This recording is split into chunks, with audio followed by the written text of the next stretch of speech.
Hello po sa inyong lahat. Isang magandang umaga po sa inyong lahat. Ngayon po ay 22 ng Setyembre 2025 anyo. At ang oras po ngayon dito sa Los Angeles, California ay alas 6:40 ng umaga. Araw po ngayon ng Lunes. At nais ko po mag-vlog mga kababayan, mga minamahal, patungkol po dito kay Jinggoy na nakita ko kagabi. Aywan ko kung matagal na yun. Sa Facebook, nakita ko po na ang sinasabi niya ay no proof has been given linking me, sabi niya. Ayan po ang sasagutin natin. Marami po magaganda ngayon na pwedeng talakayin yung kaganapan kahapon, yung si Chavit Singson ay pinunduhan niya pala yung mga nagrally diyan sa malapit sa Mindula. Opo. O diyan sa Ayala Bridge. Opo. Ay sa ibang araw na lang natin talakayin siguro. Ito na muna kasi sa aking palagay, mas magandang talakayin po ito eh. Ang title ko po ngayon ay Jinggoy said, no proof has been given linking me. Yan po ang title ko ngayon. Ang sinasabi kasi ni Jinggoy, wala pa daw mga pruweba na pwede siyang i-link dyan nga sa mga flood control project na yan, na karamihan dyan o ang tinatalakay pa lang ngayon yung wala talagang nangyari pero nakakobra, opo, o nakakuha ng pera o nawawala yung pera. Ayan po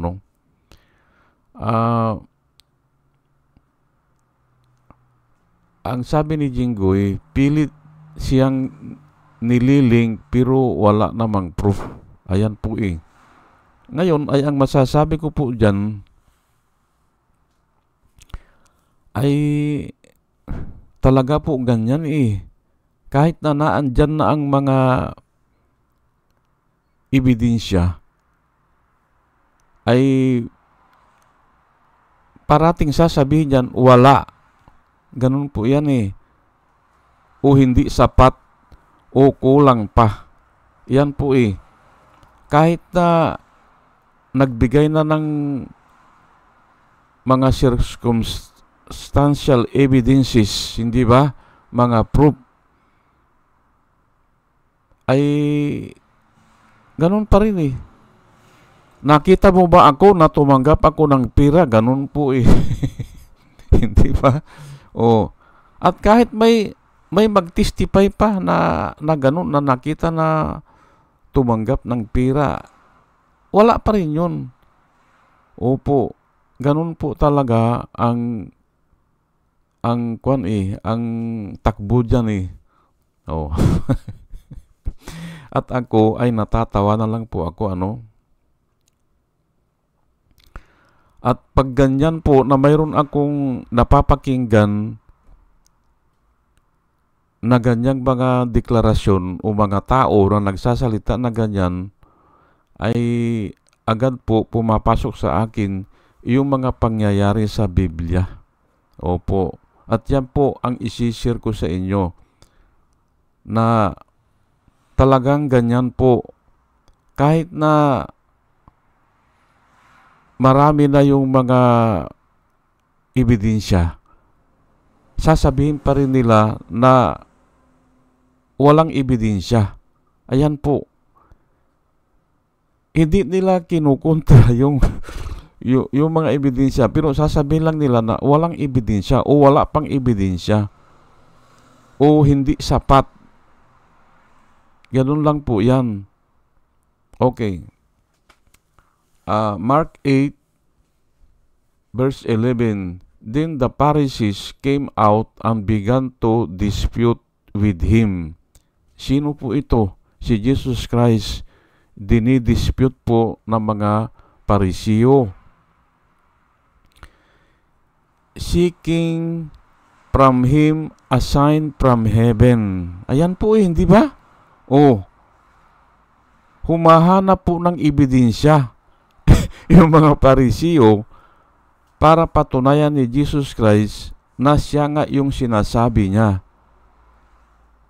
Yan po Then the Pharisees came out and began to dispute him, seeking from him a sign from heaven, testing him. Ayan nga, tinitesting nga siya But he sighed deeply in his spirit and said,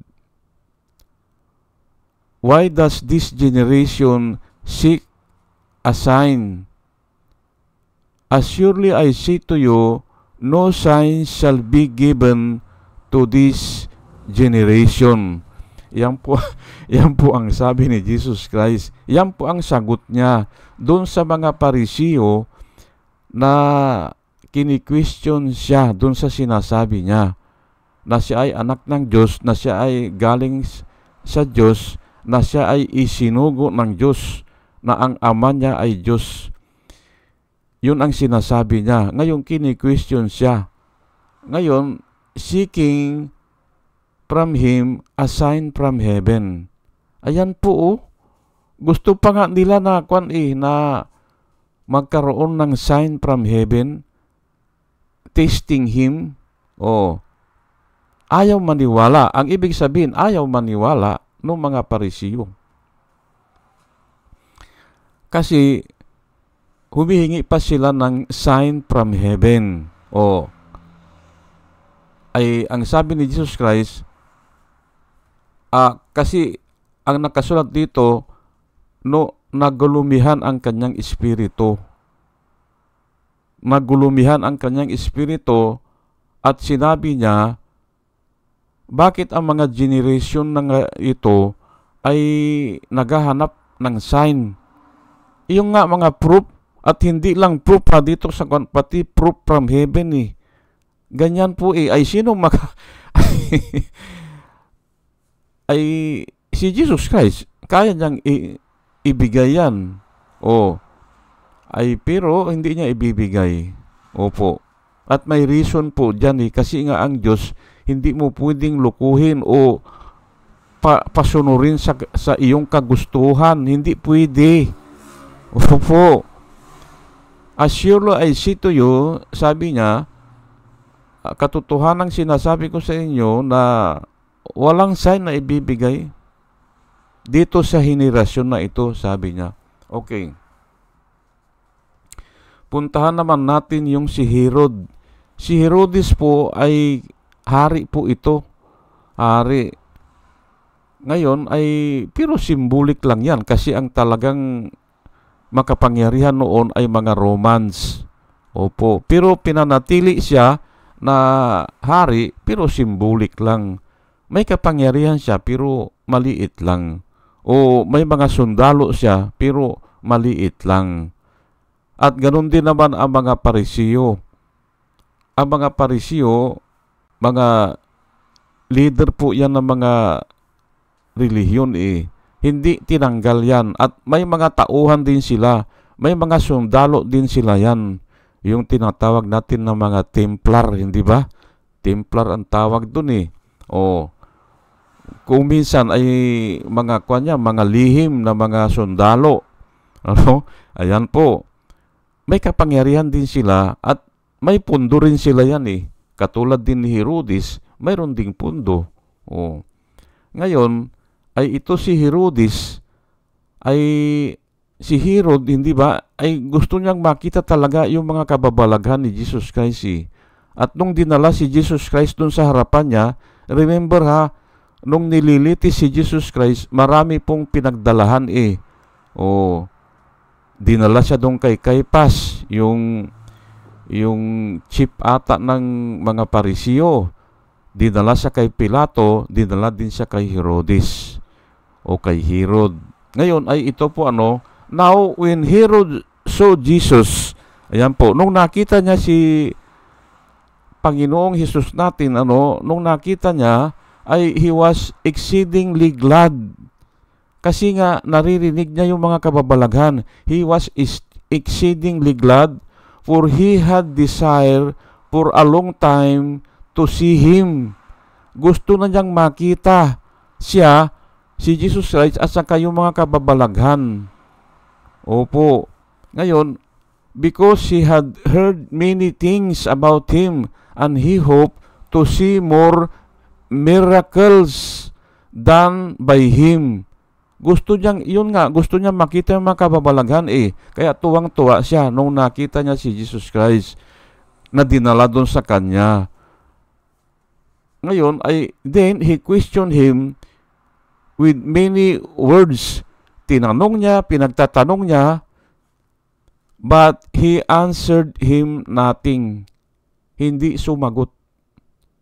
Hindi rin nagpakita ng kababalaghan. Ganun po Hindi ba? Kasi nga, Diyos siya Ay bakit susunod ka sa isang wicked? Hindi ba? At ang tawag dito ni Jesus Christ kay King Herod o kay Haring Herodes, ang tawag niya Pax.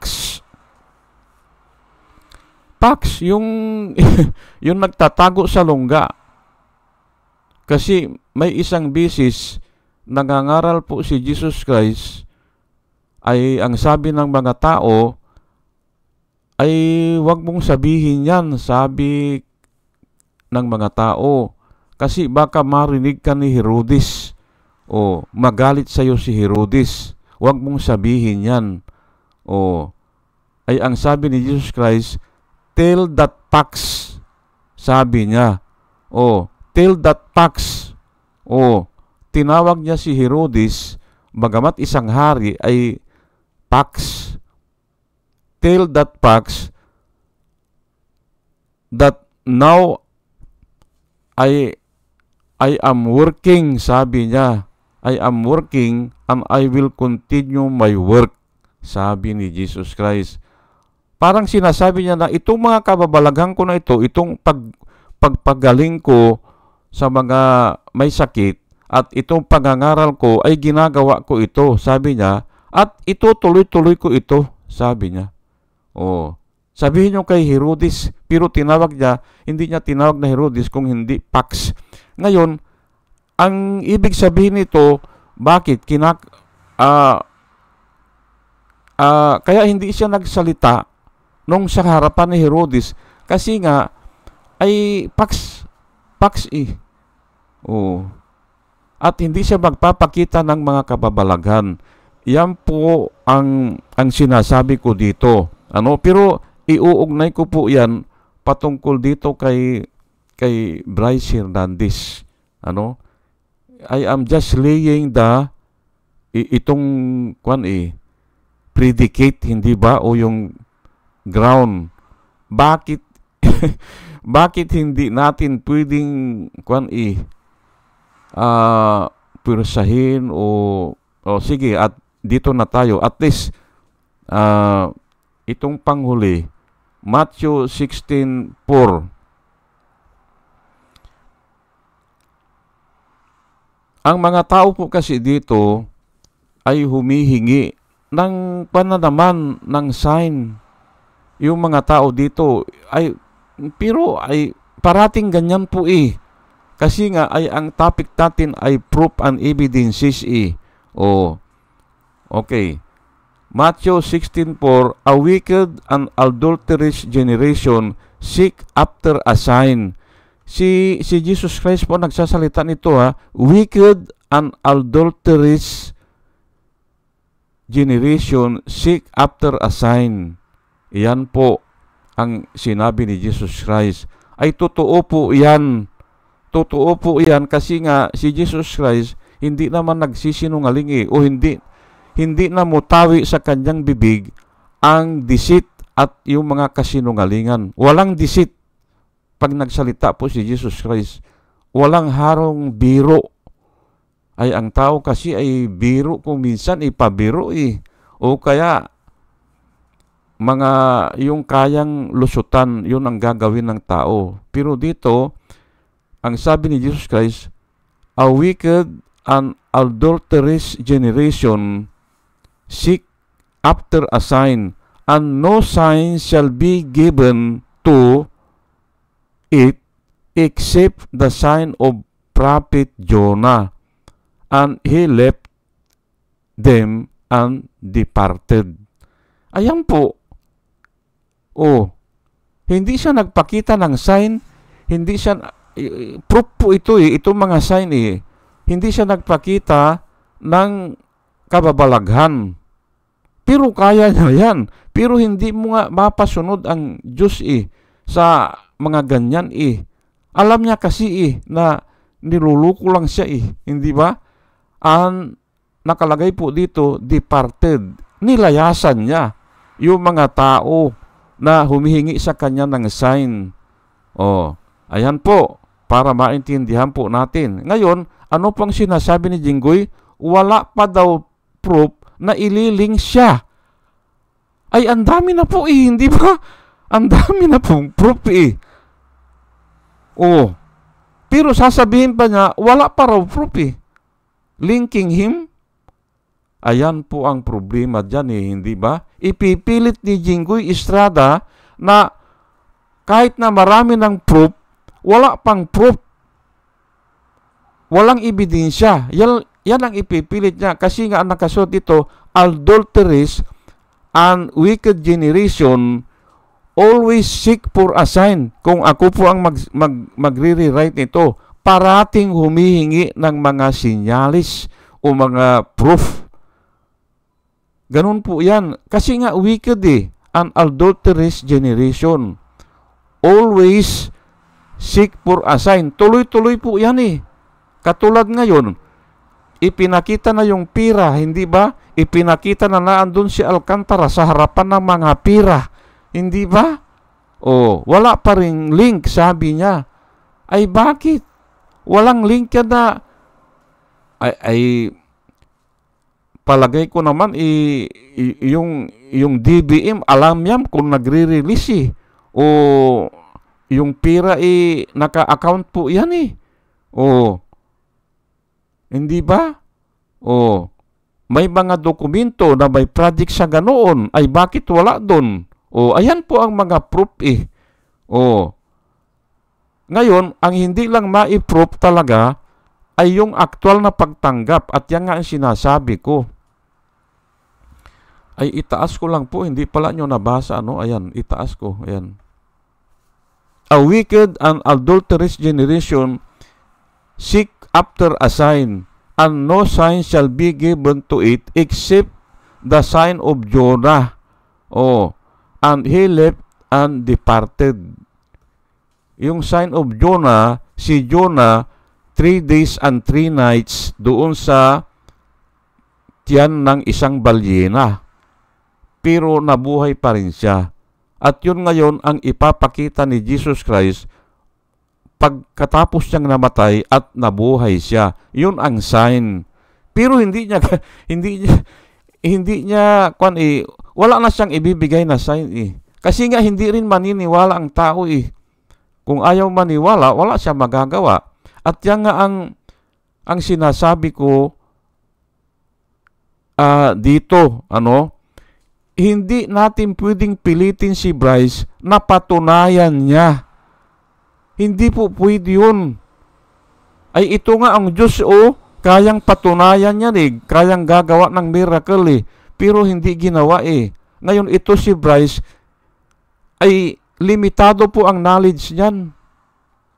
At kung naandun sa isang lugar, hindi siya pwedeng pupunta doon sa bahay ni Jinggoy para makita yung hindi ganun Kaya limitado po ang mga proof niya at saka evidences, hindi ba?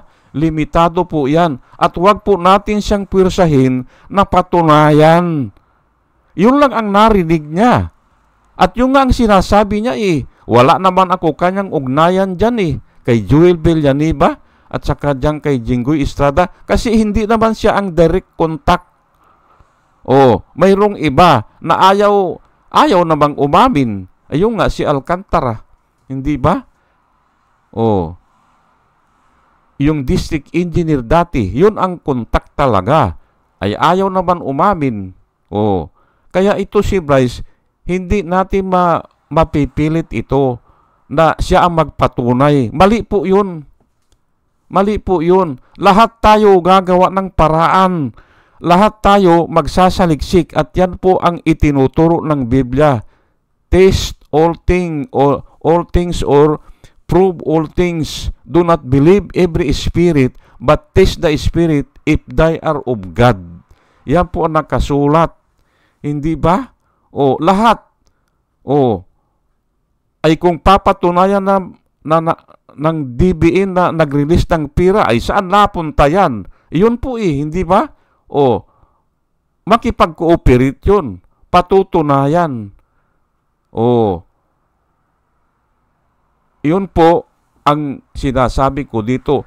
Hindi kayang patunayan ni Bryce na harap-harapan tumanggap ay baka ganun kasi ang gusto nilang sabihin hindi ba? At kahit na nga ganun kahit na ganun na nabultuhan o nakita sa likod, ay it appears lang hindi ba? It appears sasabihin nila, hindi ako yan Hindi ba? Ganun lang po Ganun po kasama ang tao.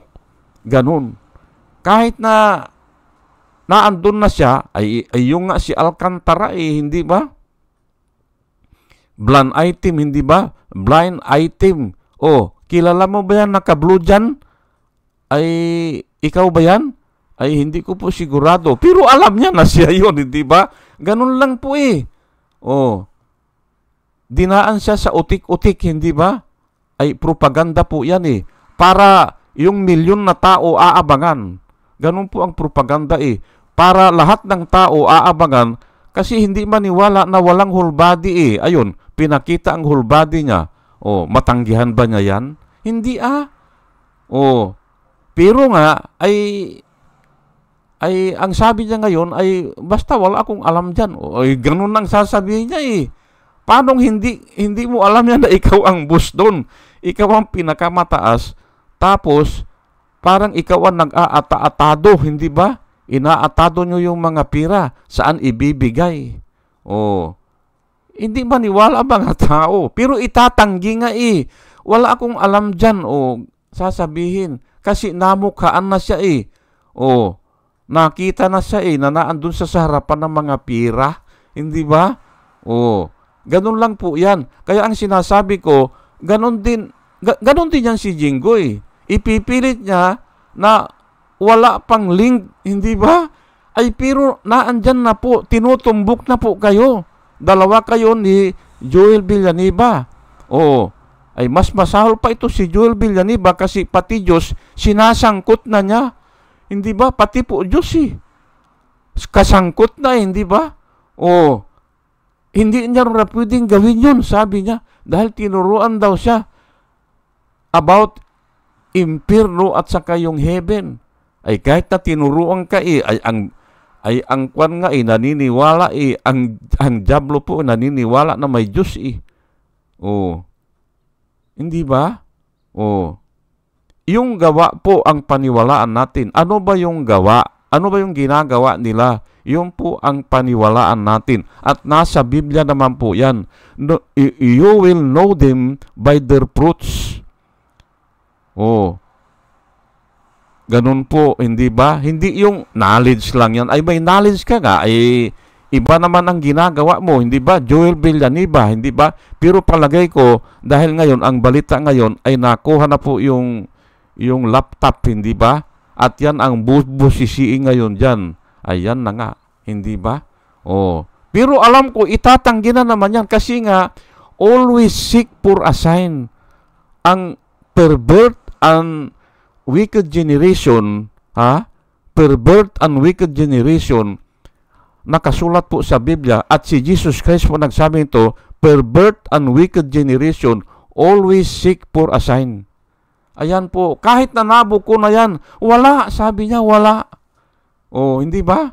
Sige po, hanggang dito na lang po at Dalayan ko po sa Panginoon na sa ating pakikinig ay nakakakuha po tayo ng wisdom sa Kanya. At muli mga kababayan, mga minamahal, isang magandang umaga po sa inyong lahat at salamat po sa inyong pakikinig. Salamat po ng marami. Salamat po.